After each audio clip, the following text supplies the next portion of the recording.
Hey, you guys, and happy Wednesday.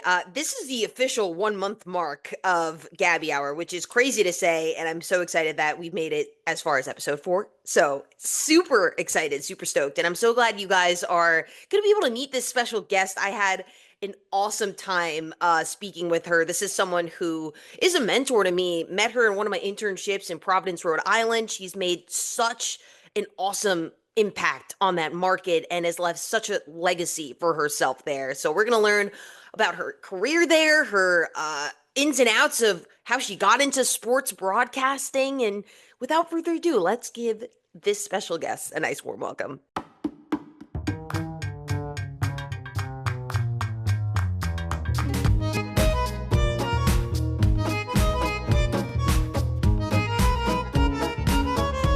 Taylor Begley, welcome to the Gabby Hour. Thank you so much for being on this. I hope you're having a great day so far. No better way to start the morning than this. Thank you so much for having me on here. I'm so excited. Absolutely. Oh my gosh. So for this show, I always start off with introducing the guest based on how we met. So obviously, we're very familiar friends because we've known each other for quite some time. I Yeah. met Taylor at an internship that I had at WPRI in Providence during my senior year of college. I literally remember the first time I met Taylor. She was this it was like the perfect like female sports, like hair done, Oh, stop. was in the studio when we were doing like a studio, like us interns are doing studio tour, and I was like, who the heck is that? I thought it was like the news anchor. When I heard she did sports, I was like, oh yes, I'm gonna be with her, like this is sick. So, and then obviously the first time I actually encountered Taylor was we went to a Bryant game, and she let me tag along. And if you don't remember, you there was like no Wi-Fi there, and Yeah, you were trying to get these highlights, and I in felt the so bad basement. because I was like this helpless intern, and she was like, "Oh, I'm so sorry." And she kept apologizing. I'm like, "Are you kidding? I'm having a blast. Like this is awesome." Just like While she's hanging fighting out, for her chit-chatting with life, the other reporters. Yeah. literally, while Taylor was fighting for her life, I'm like, "This I know. is sick." So, but I'm like, I'm sorry that I'm completely ignoring you right now. I just need to get these highlights in. exactly. But man, I Taylor treated me so well. She brought me along for the ride a ton of the time at my internship. We did a lot of great stories, but none about me. This is now about Taylor. And Taylor, obviously a great career in sports still, but I want to go back to where it all started. You went to UConn, big Mhm. Huskies fan, as we all Yeah. know. But why exactly did you want to be a sports reporter, or just like in general a part of the sports media aspect? I always say that it kind of was the perfect storm, and I don't know how I didn't realize this earlier in my life. But I was one of those kids that like didn't really ever have a dream job. It kind of changed every single week. I never was, always wanting to be a nurse or always wanting to be a teacher or anything like that. I probably wanted to be each of those at a different time in my life. And I think I always, had interest in sports. I always loved watching sports. I was a gymnast growing up, so I was an athlete, and always had a great appreciation for sports and loved watching it as well. But I think it was probably when I was well, definitely I know when I was at UConn was when I really obviously had to choose, okay, what am I gonna major in? What do I want to do with my career? And I always knew that my skills were in communication. So I was a communications major from the start. But sports broadcasting really came about my senior year at UConn, which is so at the time I freaked out because I thought it was so late in the game. But I was a cheerleader when I was there, so I never was really involved in student media. I was always at the games, basketball, football, on the sidelines as a cheerleader. So I was involved, but like in a different way. I wasn't covering the teams.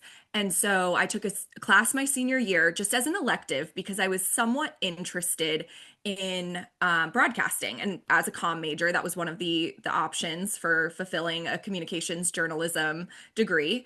And I took this broadcasting class with this professor, Steve Kalb, and he was the one broadcasting professor at UConn because they didn't necessarily have they had a good journalism program, but it was honestly more geared towards print. And so I took this class and we did a project and I did my first on camera stand ups. And I remember feeling like, wow, like I kind of like this. And the professor then said, you're actually kind of good at this. So if you wanted to do this, you could and like let me know because we'll try to figure out a plan for you to, get an internship and get involved in this. I was obsessed with sports. Like constantly watching games, paying attention to sports stories, just deep diving into my favorite teams. Like every single interview that Tom Brady did, I was watching, you know? So it was like my entire world. So I knew if I was going to be on TV, it was going to have to be something in sports. When I was even a cheerleader in high school, there's this picture. It's kind of so funny. All the cheerleaders are turning around facing the crowd, like doing a cheer. And this was when I was maybe a sophomore. So I wasn't a captain, like leading the cheers. I'm like looking over the team, trying to watch the game. And I didn't even notice that they were doing cheers behind me. You're like, yeah, yeah, And yeah, whatever. I got the yeah, best I'm seat in the like, house. I'm what? gonna What enjoy are it we while it doing? What lasts. play? Yeah, so it's just always been something that I've been like very obsessed with. And it kind of all came together my senior year, and then that's why I ended up going to grad school at USC because I didn't have a ton of on-camera reps or experience to put a reel or even really a portfolio out there because like I said, I hadn't covered sports for student media. So I decided to go back to grad school. That's definitely not the route for everyone. You do not need to do that. I always tell people. But for me, it was the best option to kind of like launch this career as fast as I felt possible. One of the things I remember, I asked you this during the internship actually, one of your most memorable moments early on when you were a sports reporter. And I remember this when you were in California and you were helping with sports broadcasting, things like that, and getting more action in that area. You had a lot of pretty big stories that you were able Yeah. to cover there. If you could share some. Whenever people ask me like the craziest moment, I always go back to the Magic Johnson story. And I don't remember if I told you this one. I probably did. But I was an intern for a TV station in LA, NBC. And it was the last day of the Lakers regular season. It was LeBron's first year with the team. And Magic Johnson was in the front office there. He was working for the Lakers. And we were supposed to go to the game. I was being sent to meet a photographer at the game to just do locker room availability because we thought that it was going to be maybe the last time we were going to hear from LeBron after the season. We didn't know if he was going to talk at the postseason availability, like locker cleanout type thing. So I go there thinking that that's what I'm doing, right? And I get there and I'm walking through like underneath the stadium where you kind of go to get to be near the locker room. And I figure the photographer's over there and I'll just meet up with her or him. And it was a female at this particular time. But I get over there and I see on this screen that shows Magic Johnson like in front of a Lakers like background talking. And I asked the security woman that was standing there, I was like, is that happening right now? Like, is that what's going on? And she was like, oh yeah, yeah. So I was like, well, I need to get in there. Like I'm media. Like I need to go. So he just had this like impromptu, nobody knew it was gonna happen. Jeannie Buss, who's the owner of the Lakers, didn't even know that it was gonna be happening. He said that as he's talking, like you can probably pull up the interview, but Magic Johnson just quit his job with the Lakers, didn't even tell ownership. Like it, we were there to talk to the players and he just like gathered everyone in the hallway. And I just remember sitting there and like trying to like, the scrum was so big because clearly like he just, it came out of nowhere. So it wasn't everyone sitting and, you know, nice setup cameras and everything. No, it was like we were scrapping to get it like a shot. And, you know, the photographer, I'm like trying to stick the microphone in there. And then I'm trying to get like social stuff, like with my phone on the other side. It was absolutely crazy. I remember just thinking like this is not real. Like I can't believe this is actually like is this real? Like what's going on? And then what I thought was just like going to be going there for a quick like couple of interviews turned into we're staying for the whole game, we're going outside and we're talking to fans. Then we're coming back in and we have to get post game availability, obviously. So we're there until like midnight, you know, whatever, which is it's so much fun. Like I was like, yeah, for sure, I'm gonna stay. Like we're gonna go outside, we're gonna talk to these fans, and I'm breaking the news to the fans. I was like, they thought they were being punked by me. Man, that's actually hilarious.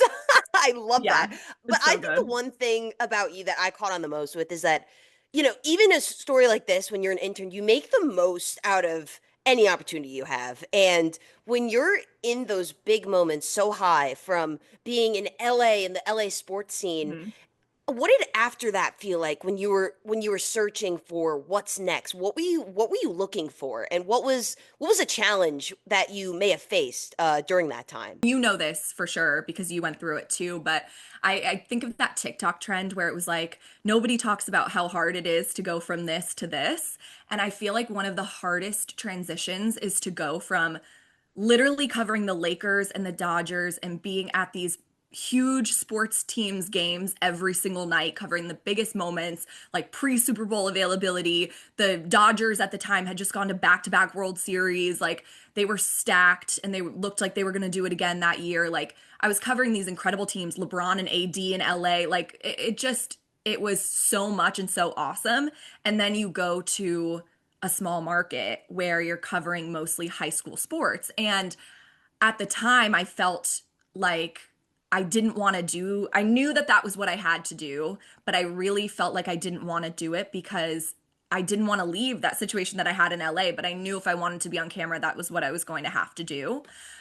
So I just started reaching out to different TV stations. Well, for one, I started applying. Like if I saw any job applications that were in market like 60s to 70s and up, I wasn't considering like super micro markets that like didn't really have a lot of sports Hmm. opportunity, but I was kind of strategic. But I was applying to small markets for sure, like places in Texas, really small. Like I remember I applied to like Amarillo, Texas, which is like up in the Panhandle near Oklahoma, like 4 hours to any like major airport. And my first job actually came from my news director, who would become my news director. She found it somewhere, I think like on YouTube or LinkedIn, and she just reached out to me. I remember I moved back home while I was looking for jobs, which is in Connecticut. So I had left California, moved back home. I basically sold everything or like gave it to Goodwill, any of like my furniture, Oh my, whatever from my that must have apartment. been a grind in itself. Yes. Shipped my car across the country. And that was in May. This is like the very beginning of June. I get an email. I'm sitting on the couch, it's like a Friday night, early evening with my grandma because she lived with us at the time. Like we're just watching TV or whatever. And I look at my email. I think I had like a glass of wine too. I'm like sipping wine with Yes, grandma, like, that's it. got a little bit of a buzz going on. Like That's just the like, vibe, though. like a nice like wine nightcap kind of vibe. And I open my email and it just says hello from Palm Springs. And I'm like, what is this? You're And like, I I want a click it. sweepstakes. Yes, I'm like, okay, vacation. What are we doing? And it's my news director, and she's like, hey, I found your reel online. I really liked it. I think I might have an opportunity for you if you want to be in Southern California. And I'm like, yes, I would love to be in Southern California. 2 hours from LA, 2 hours from San Diego, like knowing that I kind of looked up what some of the stations there had done, and I saw that they were able to cover the pro teams if there was something like going on. Like my sports director, he was the best guy ever, but he had covered like Kobe's final game in LA. Things like that, where it was like a big moment in LA or San Diego in that area. Also, Zoom wasn't a thing. So I got on a call, like a physical call with my news director, and she kind of told me a little bit about the job. And I was pretty much already like set on going because it kind of just felt right. Like I can't even explain it. And then I had asked a couple of my mentors who were like a couple steps ahead of me if they thought it was like a good opportunity, a good job. And I remember one of my mentors was like, I would have died to start in Palm Springs. Like, you need to go. Yeah. So please go to Palm Springs. She was saying that the person that was leaving also did weather. Oh my So God. you would be the weekend, you'd be the weekend sports anchor. 3 days a week you would report like MMJ sports. I was like, okay, great. And then also though on the weekends, like we want you to do weather with sports, like in all the Oh, weekend evenings. what? How does that even Like, work? What? right. And I'm a pretty competitive person, so I'm like, well, if this dude is doing it, like I can do it, Right. like some dude is out there doing this, like I'm gonna be Yeah. fine, like right. And the other thing that I thought about was with weather. So I knew in a small market, a lot of times it would be look live for sports.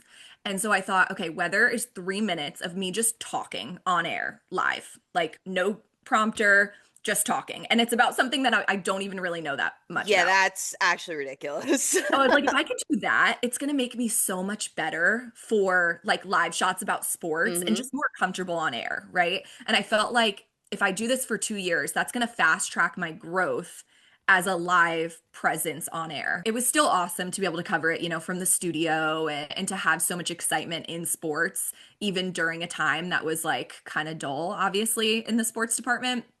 And I would say with with the local stuff, I think COVID actually gave me like a new appreciation for even like the local coverage of sports and the stories because we had to be so creative on how we were telling stories if we wanted to keep doing sports content during a time when sports weren't going on.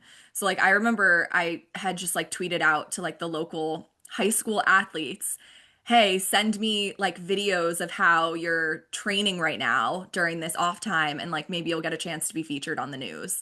And so I had one girl doing like an ab workout with toilet paper. And Oh I my God. and I remember my news anchor at the time, he was like, she has toilet paper, nobody else has toilet paper. Like it was just such like a silly, goofy broadcast. It was crazy because, I like I said, I felt at first, oh, I don't want to do high school. I want to be, covering the pros and covering bigger stuff. And then when high school came back around, I was so fired up because I was just like, we get to do a sports show, like, woohoo, And so I feel like I had such a greater appreciation and I was really able to like be in the moment and embrace like the part of the journey that I was on. And now I feel like I look back on my time there with such great memories and like meeting incredible people and actually being more present rather than just constantly focusing on like, how do I get to the next thing? How can I get out of here and get to a bigger market where I could do more? And I actually just allowed myself to be where I was. Not only did you have to go through COVID and work that full-time job, but you were doing everything. You say you're not alone, but you were alone doing everything by Yeah. yourself, forming these shows. People will watch us who have no idea how hard it is to cut, edit, produce, go out, get interviews. And I mean, in COVID, no one wants to talk to the news. Like no one, they don't want to Yeah. do that at Yeah. all. So, wow, kudos to you for doing all of Thank that and you. obviously then it all starts making sense because you had a great time at Palm Springs, made a huge impact there, and it got you now back on the East Coast. We're gonna go to those Providence days now. Yeah. Kind of start with how that opportunity came about. It's really crazy. So like I said, when I got to Palm Springs, I signed a 2 year contract and I was dead set on I'm leaving after 2 years. I'm not staying any longer. I'm here to get my experience. I'm out. So about a year in, which happened to be the summer of 2020, I started putting my feelers out there. And I had planned to do this before COVID happened. But of course, sports in 2020, nobody wants to talk about, somebody who wants a sports job. So I'm trying to put my feelers out there, but a lot of people were saying, you might have to stay in Palm Springs because of the situation with COVID. And I just remember being so dead set on I can't stay here. I'm not staying here because I hit my ceiling here. I can't afford to live here because a lot of people don't talk about, but like you get paid so little and when you first start, so like you need to move up in order and move to bigger cities even just to make a little bit of money.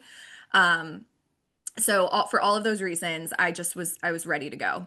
And I just kept, trying to network with bigger markets, with regional sports networks. At the time, I was looking to go to a bigger market or a regional sports network, something like that. And obviously, like the regionals were definitely particularly hit hard during COVID. So that was looking like it wasn't really an option, and it was definitely going to be a local market. So I just started honing in on what local markets would I want to go to and just reaching out. And what's interesting is like I wasn't really familiar with the Providence market in terms of like a media market. And the fact that it's so close to Boston and all that the Providence market did. So it wasn't really on my radar. I had reached out to actually Connecticut because I'm from here. I was like, okay, this could be like a nice like middle, even though, they really only have college because they're a little too far from Boston and New York to cover those teams on a regular basis. Like it's definitely, a bigger market and things like that. And I'd be home. So I started looking at Connecticut, but Providence wasn't really on my radar. And then what ended up happening, which is like, so I truly believe in like you have to have faith in divine timing in this Mm-hmm. industry for sure, because I was asked by my news director about 6 months away from my contract being up. So this was like February 2021. And at the time, California was still very locked down. Like we didn't even know if high school sports were going to come back. I was mostly doing news. It was even worse than what it ended up being when I said I got excited about high school sports coming back and everything. So I said, I'm going, which was the plan all along. And I didn't have anything lined up. And I had done some interviews in the spring of that year, and there were some things that I was kind of like waiting to hear back on. And I started to get, it was like about 3 months out for my contract. So, like, end of April, I think, I started to like freak out a little bit because I didn't have anything lined up.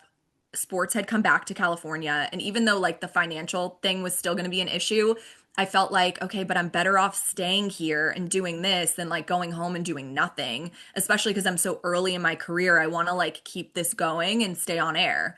Um, so I reached out to my news director and I was like, hey, I'm starting to get like cold feet. Like I might, want to, I didn't say it that way, but I was like, I think since sports have come back, I've really been liking it here. And I can see myself like continuing to grow here and stay here and all that stuff. And they had already posted the job and already started interviewing people to be my replacement. So she essentially said to me like, hey, since we've already like gone so deep in this interview process, like we need you to make a decision like by tomorrow, like so we Oh my can take the gosh. job down. And they were like, here's the offer, we're not counter offering. And it was like a 1% raise or something like that.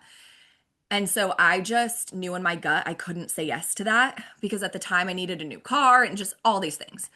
And I just felt like I knew I was ready for the next step.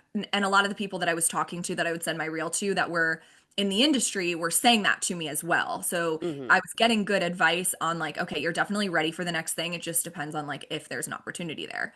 So this is like end of April. I say, I can't do that.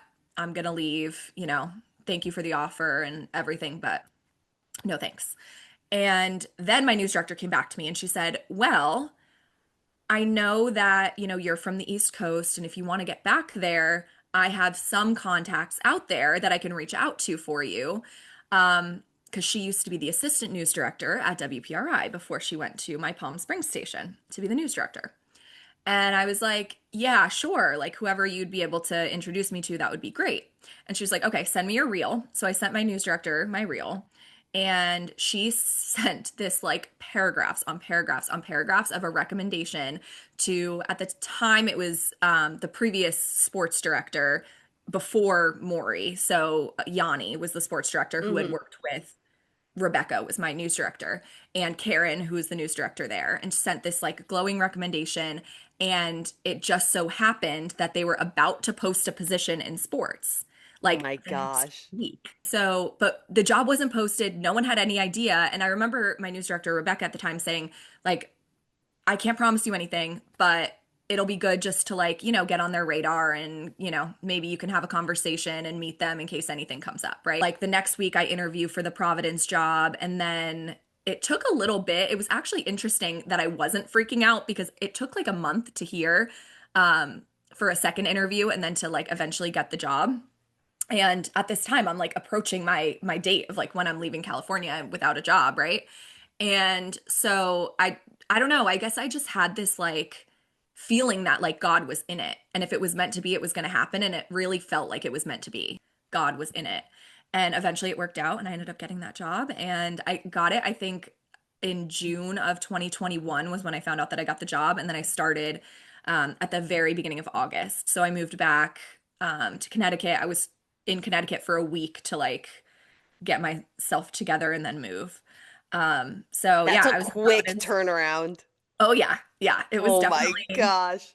yeah, it was definitely a quick turnaround. But they wanted me obviously with Patriots season starting. They were like, we gotta, get going. So yeah, yeah. It was also a crazy way of getting that job, but ultimately, in talking more with WPRI and like finding out what was involved with the job and everything that we'd be doing there, I really, really wanted that job because, I'd be covering the Patriots and then also with the opportunity to cover Boston teams if they were in any playoffs or championships, whatever it is.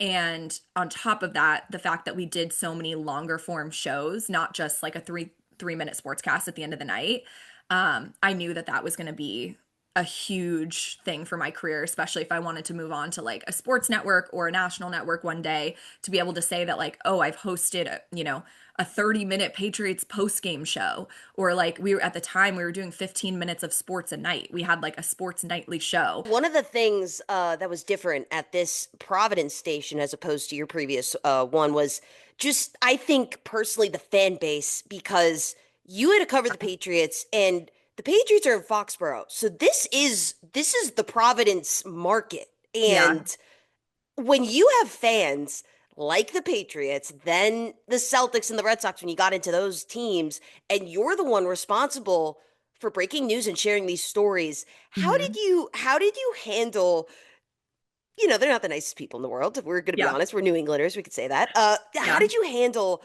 the amount of responsibility that you had to report to them? Yeah, I think that was definitely something that I noticed was, I mean, obviously there were, passionate fans in Los Angeles, but I wasn't the one on camera when I was in LA. And I think also like LA is just like a little bit more laid back by nature as a place, even though you do have those like diehard Laker Dodgers fans for sure.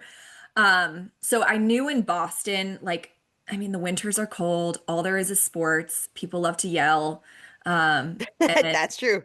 get angry about anything to do with sports if they can. But you know what's interesting? I actually felt like I got more of a positive response from the viewers in Rhode Island than I did in Palm Springs. And I think part of it was because I was clearly worse when I was in Palm Springs. I was very new. I was nervous. I was, I didn't hadn't found my voice yet and all of those things. And I felt like when I got to Providence, even if I was struggling with like the camera and getting things in the right focus and the zoom, and I still always knew I was a good storyteller and I was polished on camera. But yeah, I feel like the Rhode Island viewers were actually great. Like I got a great response from them. So shout out to my Rhode Islanders. I appreciate you. Man, that is, oh my gosh. My welcome to New England sports moment was Oh, I I was next to Maury at a PC basketball game and yeah. they beat UConn and Yeah. they were chucking beer everywhere, threw beer at us. Me and Maury were like drenched in, I remember this, it was hilarious. And that Yeah. was I think that was during the internship and that was just I was like, man, these are the fans that you're reporting for. They're diehard in their sense. And like you said, it's cold Yeah. out. This is all they're doing. All there is to do. It's literally that's it in the Yeah. winter. When you're in the thick of it, I think obviously right now Boston sports are in headlines a lot, Yeah. and someone like you is probably like, man, I know what's going on behind the scenes. I want you to take me back to let's start with the Patriots. What were those press conferences like with none other than Mr. Bill Belichick? So that's definitely my welcome to New England sports moment, as you said that. And like I said, I struggled just with like doing everything that I needed to do behind the scenes, like that was required at WPRI, like with the everything that I and the speed I needed to operate at. And then on top of that, so like my confidence was already down. And then, I go into a press conference and I'm always like, all right, I got to ask questions, right? Like this is who I am. And I asked him a question and I forget exactly what the question was. And he just like, gave one of his answers like, well, like I said, like he just kept going back to Passive his opening aggressive, statement. like Yeah, I like I said, said his in my opening grunt. statement. Yeah, in the grunt. And then I was like, I just remember being like looking around and feeling so insecure and embarrassed. And then afterwards, I was thinking about it and just like going over my question and kind of like being self-critical of like, could I have asked that better? Like, what could have I asked that was different? Like, was that a bad question? Was it a good question? And I was like, you know what? That was an okay question. Like, this man is just going to give that response to anyone. Okay. And I remember just like beating myself up in the moment, but then realizing afterwards, like, this is who he is, and this is who he is. So, like, stop letting this like tear you down. But at the time, I had gone back and it was training camp. So it was like we were down at the bottom of the hill and we all walked back into the tent to like watch. And Alex Barth from the Sports Hub was like, welcome, like you're one of us now, kind of thing. Because That's awesome. yeah, yeah. And I remember still being embarrassed and just, but they get it because everybody's gone through that. Every single person that's covered the Patriots has dealt with a Bill Belichick press conference. In that moment, they say, never meet your heroes. But no, Yeah. that's, and he helped, listen, he helped you grow in a sense. So Yeah, for thank you, sure. Coach Belichick. Yeah, Now, shout of out. course, one of the people you mentioned, Tom Brady, you covered his retirement, or not his retirement, his Hall of Fame induction Yeah. for the Patriots. Yeah. How the heck was that? I mean, that was probably like you were like a kid in the candy shop. That was probably that and the NBA finals, which were all happening at the same time. Those are probably the best things that I've ever covered, like most exciting moments in my career, because we started on the red carpet as all the players and everybody to do with the Patriots were walking in, and we all just had spots on the red carpet, and we're just grabbing different people to interview as they're walking through, and like you didn't know who the next person was going to be. So that was so cool because again, like grew up a Patriots fan. So there's these like niche players that like not every NFL fan would know, but that like I knew, as they're walking through.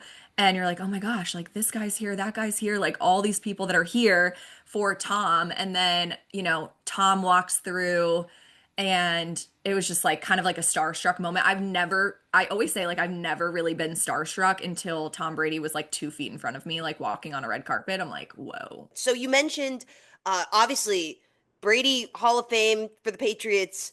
You did NBA Finals, Mhm. NHL Finals. We both had our share in that when the Bruins lost. Which Yeah. what a joke. But now all of that aside, you then let it go Yeah. for a little bit, and I want to hear about your thought process and how it feels now moving into this new journey of your career at the moment. Yeah. Yeah. It's again like one of those moments where I just kind of had to like take the leap and trust that everything was going to work out, the way it's supposed to. And I definitely believe that. We work on contracts. My contract was coming to an end. I had always felt like I wanted to stay in Providence for 2 to 3 years. That was always kind of the plan, similar to with, my first job and my first market was only to stay for a little bit and, continue to move on, whether that was to a regional or to a sports network or to move up to a bigger market, whatever it was. And at the time when I decided to leave, well, yeah, I guess it was, a couple months before, and I was exploring my options, and I was even considering like leaving the industry completely, to be honest, like because it does, the moving around and all of that stuff can be hard on your personal life for sure. So I was thinking about, maybe I go into something more corporate that would give me more normal hours and a more normal life. But maybe trying to stay in sports because it just felt like, I couldn't not do sports. But then all this happened covering the Tom Brady event and, covering the NBA finals. And I just remember thinking to myself, even though I'd already decided I was going to be leaving Providence, I said, I cannot let this go. Like, I need to work in sports.